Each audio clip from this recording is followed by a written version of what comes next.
अब ये क्वेश्चन क्या कह रहा है, इस क्वेश्चन को ध्यान से समझना है। इस क्वेश्चन को आदित्य ने भेजा है, जमशेदपुर से है, जेई की तैयारी कर रहे हैं। क्वेश्चन बोल रहा है a heavy ring of mass m is clamped on the periphery of a light circular disc. एक लाइट सर्कुलर डिस्क ली है और उसके पेरिफेरी पर हमने जो है एक रिंग जो है क्लैंप करके लगा दी गई है। A small particle having equal mass is clamped at the centre of the disc. फिर हमने क्या किया, एक छोटा सा पार्टिकल लिया जिसका मास सेम है जितना मास किसका था, हैवी रिंग का था, वो था स्मॉल m। उतना ही मास हमने पार्टिकल का लिया और उस पार्टिकल को कहां पर क्लैंप किया, डिस्क के सेंटर पर। ठीक है जी, तो पहले यहां तक सिचुएशन हमने देख ली है। हम जो है एक डायग्राम बना लेते हैं, उससे आपको सिचुएशन समझ में आ जाएगी। लेट्स से ये हमारी डिस्क है, तो ध्यान से समझेंगे। ये हमारी लेट से डिस्क है, ये डिस्क है। तो हमने क्या किया, एक हैवी रिंग ली हमने, यहां पर एक हैवी रिंग ये क्लैंप कर दी। ठीक है जी, इसका मास है हमारे पास m। इसके बाद इसने बोला है कि एक छोटा सा मास और लिया जिसको हमने कहां पर क्लैंप किया है, सेंटर पर। ये नाउ अब आगे बात करते हैं। The system is rotated in such a way that centre, कौन सा सेंटर ये समझना है। The system is rotated in such a way that centre moves in a circle of radius r। जो सेंटर है वो r रेडियस की circle पर मूव कर रहा है विद यूनिफॉर्म स्पीड। किस स्पीड से जी, यूनिफॉर्म स्पीड से। We conclude that an external force, हमें क्या कंक्लूजन करना है कि जो एक्सटर्नल फोर्स लग रहा है इसके ऊपर वो कितना होगा, ये आपको समझना है। अब पहले तो बात करते हैं सेंटर मूव्स।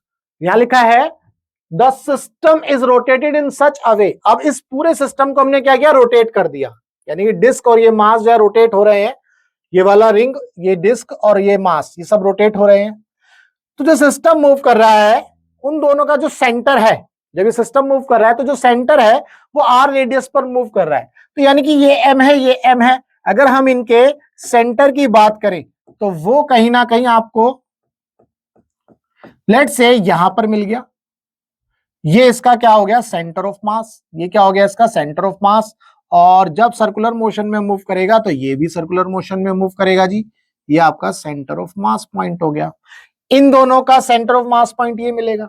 तो इस सेंटर ऑफ मास में ध्यान रखना है इस डिस्क का कोई मास नहीं है, क्योंकि डिस्क देखो कैसी है, लाइट है, लाइट डिस्क है। तो इसका मतलब नेग्लिजिबल मास, मास को हम क्या कर देंगे, नेग्लिजिबल कर देंगे।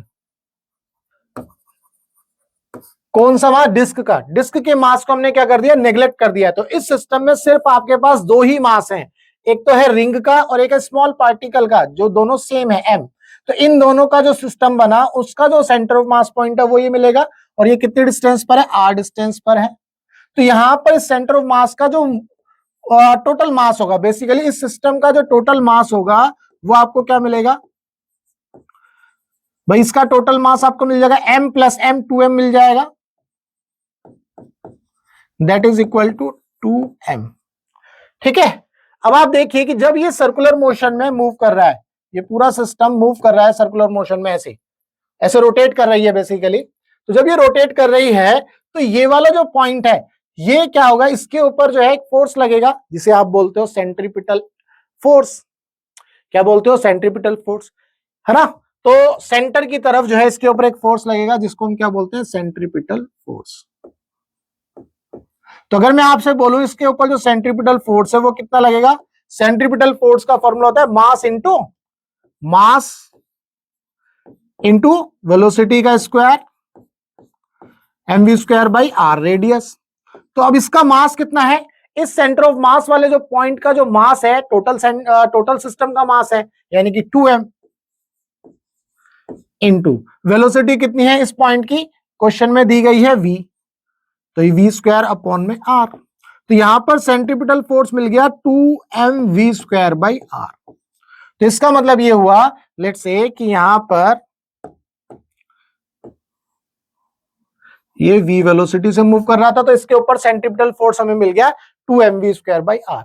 बट क्वेश्चन में क्या पूछा है, क्वेश्चन में आपसे पूछा गया है वी कंक्लूड दैट द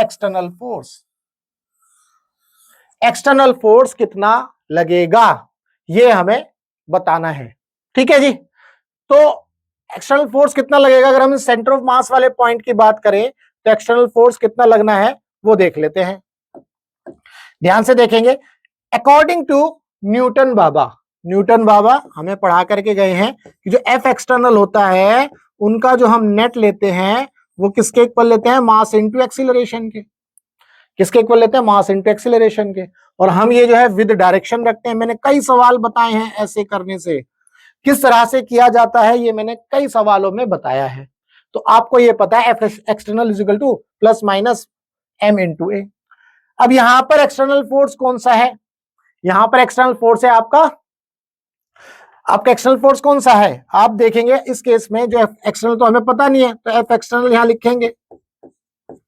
ठीक है, ये किसके इक्वल होगा बेसिकली, तो एफ एक्सटर्नल जो है किसके इक्वल होगा यहाँ पर, जो आपका मास इनटू आपका सेंट्रीपिटल एक्सीलरेशन के, क्योंकि हम इस पे एक ही एक्सीलरेशन लग रहा है ना आपका सेंटर की तरफ, तो मास इनटू सेंट्रीपिटल एक्सीलरेशन। तो इक्वेशन तभी तो बनती है यहां से mv स्क्वायर बाई आर, ये फॉर्मूला यहां से कैसे बनता है, मास इनटू वेलोसिटी का स्क्वायर। तो यहां पर इसको जब हम चेंज करते हैं तो ये बन जाता है, ये आपने पढ़ा है। तो यहां से बेसिकली हम क्या करने वाले हैं, इसका मास है 2m इंटू सेंट्रीपिटल एक्सीलरेशन कितना हो गया v स्क्वायर बाई आर, ये आपने जरूर पढ़ा है। ठीक है जी, velocity v square by r आपका जो होता है सेंट्रीपिटल एक्सीलरेशन होता है, मास इसका सिस्टम का 2m हो गया। तो यहां से आप देखेंगे कि यहां पर ये एफ एक्सटर्नल जो है 2m v square by are, यानी कि किसके इक्वल आ रहा है एफ एक्सटर्नल आपका सेंट्रीपिटल एक्सीलरेशन सेंट्रीपिटल फोर्स के इक्वल ही आ रहा है। तो ये पता चला जो एक्सटर्नल फोर्स लग रहा है वो किसके इक्वल है, सेंट्रीपिटल फोर्स के इक्वल है। और वो किसके ऊपर एक्ट कर रहा है, इस पूरे सिस्टम के ऊपर एक्ट कर रहा है। और जो ये पूरा सिस्टम है उसके ऊपर जो सेंट्रीपिटल फोर्स एक्ट कर रहा है वो 2mv स्क्वायर बाई आर है। अब चारों ऑप्शन को एक एक करके देख लेते हैं। mv square by R must be acting on the central particle. जो सेंट्रल में पार्टिकल है m, जब ये पूरा सिस्टम रोटेट हो रहा है, ध्यान से समझिएगा, जब ये पूरा सिस्टम रोटेट हो रहा है तो ये तो सेंटर में रोटेट हो रहा है, इसकी रेडियस 0 है, तो इसके ऊपर तो कोई सेंट्रीपिटल फोर्स नहीं लगेगा। बी ऑप्शन देखते हैं, 2mv square by R must be acting on the central particle. जैसा कि अभी मैंने बोला कि जो सेंटर में पार्टिकल है मास m, इसका तो मास m है और इसके ऊपर कोई सेंट्रीपिटल फोर्स नहीं लग रहा है क्योंकि ये तो खुद ही अपने एक्सिस पर रोटेट कर रहा है। तो जब सेंटर पे इसकी जो रेडियस है वो 0 है तो क्या हो गया, ये जो है इसके ऊपर कोई सेंट्रीपिटल फोर्स नहीं लग रहा है, ये भी गलत हो गया। ठीक है, 2mv square by R must be acting on the system. अब ये पूरा सिस्टम था, इस पूरे सिस्टम का जो मास था 2m था और उसके ऊपर जो सेंट्रीपिटल फोर्स लग रहा था 2mv स्क्वायर बाई आर, तो 2mv square by R must be acting on the system, ये सही हो गया है। डी की बात करें तो 2mv square by R must be acting on the ring. अगर हम रिंग की बात करें तो रिंग के ऊपर कितना सेंट्रीपिटल फोर्स लग रहा है, अगर इसकी बात करें तो इसका मास m है, रेडियस इसकी r है। लेट से दोनों का मास m था, तो अगर ये रेडियस r है तो ये वाला भी r हो गया, ये एज्यूम कर लेते हैं। तो अगर इसके ऊपर सेंट्रीपिटल फोर्स निकालना है, सेंट्रीपिटल फोर्स ऑन रिंग, तो कितना हो जाएगा, इसका मास तो m है, वेलोसिटी v स्क्वायर, रेडियस कितनी है r और r 2r, तो 2r का स्क्वायर, तो यहां से कितना मिलेगा mv square by 4r square. तो ये तो ऑप्शन में नहीं है, तो ये भी गलत हो गया। ठीक है जी, तो आपको ये पता चला कि इस केस में जो सेंट्रीपिटल फोर्स लग रहा है इस पूरे सिस्टम पर वो 2mv स्क्वायर बाई आर है। बाकी ऑप्शन आपके काम नहीं करेंगे। तो आप इसमें और कंफ्यूजन में मत आना, क्योंकि मैं करते वक्त ये ध्यान रख रहा था mv स्क्वायर बाई आर, आप सोचो कि ये जो r है 0 है, तो r 0 है तो ये तो इनफाइनाइट हो गया है। ठीक है, तो आप ऐसा मत सोचना। इसका दूसरा फॉर्म बता देता हूं, सेंट्रीपिटल फोर्स जो होता है m r ओमेगा स्क्वायर होता है ना, m r ओमेगा स्क्वायर होता है। अगर आप इससे देखोगे तो सेंट्रीपिटल फोर्स कितना आ जाएगा, 0 आ जाएगा।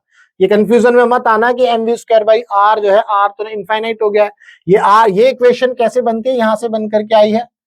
ठीक है जी, ये यहां से निकल करके यहां आती है, क्योंकि पहले रोटेशनल मोशन होता है, सॉरी सर्कुलर मोशन होता है। सर्कुलर मोशन में हम ओमेगा पढ़ते हैं, आपने पढ़ा होगा। तो वहां से निकाल के हम v is equal to R omega वाली इक्वेशन होती है ना, v is equal to R omega. तो यहां से v की वैल्यू उठा करके रखते हैं इसमें, तब ये equation mv square by R में कन्वर्ट होती है। तो यहाँ पर आप ध्यान से देखेंगे तो सेंट्रीपिटल फोर्स कितना हो रहा है, जब रेडियस जीरो जाएगी तो सेंट्रीपिटल फोर्स जीरो जाएगा। तो ये दोनों ऑप्शन तो वैसे ही उड़ गए। इसके बाद थर्ड ऑप्शन भी उड़ी जाता है, क्योंकि यहाँ पर मास m है, इसका सेंट्रीपिटल फोर्स रिंग के ऊपर अगर हम देखेंगे तो ये आएगा। लेकिन इन दोनों के सिस्टम का जो टोटल मास है वो 2m है और रेडियस r है, तो उसके ऊपर सेंट्रीपिटल फोर्स आ गया 2mv स्क्वायर बाई r। तो हमारा सी ऑप्शन सही हो जाता है। उम्मीद करता हूं मैंने इस क्वेश्चन के अंदर जो भी डाउट आपका रहा होगा वो डाउट आपका जरूर क्लियर किया होगा। अगर अभी भी कोई डाउट है तो आपको करना क्या है, उस नंबर पर व्हाट्सएप करना है या फिर इसी वीडियो के अंदर नीचे कमेंट करके बताना है कि अगर आपका डाउट है तो आपको बताना है, उसके ऊपर फिर से मैं उसको एक्सप्लेन कर दूंगा। अगर आपका डाउट क्लियर है तो वीडियो को लाइक कर देना, चैनल को सब्सक्राइब जरूर करना और वीडियो को शेयर करना अपने दोस्तों के साथ, ताकि आपको यूनिक सॉल्यूशन, अच्छे डिटेल्ड सॉल्यूशन आपको मिलते रहें और आपके दोस्तों को भी मिले, हमारा चैनल भी जो है बढ़े।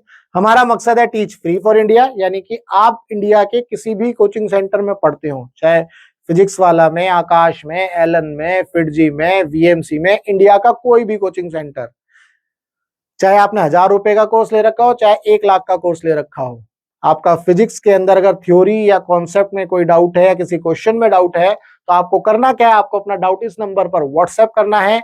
हम आपके डाउट का बेस्ट वीडियो सॉल्यूशन आपको बना करके देंगे। तो चलिए मिलेंगे हम अपने नेक्स्ट डाउट में।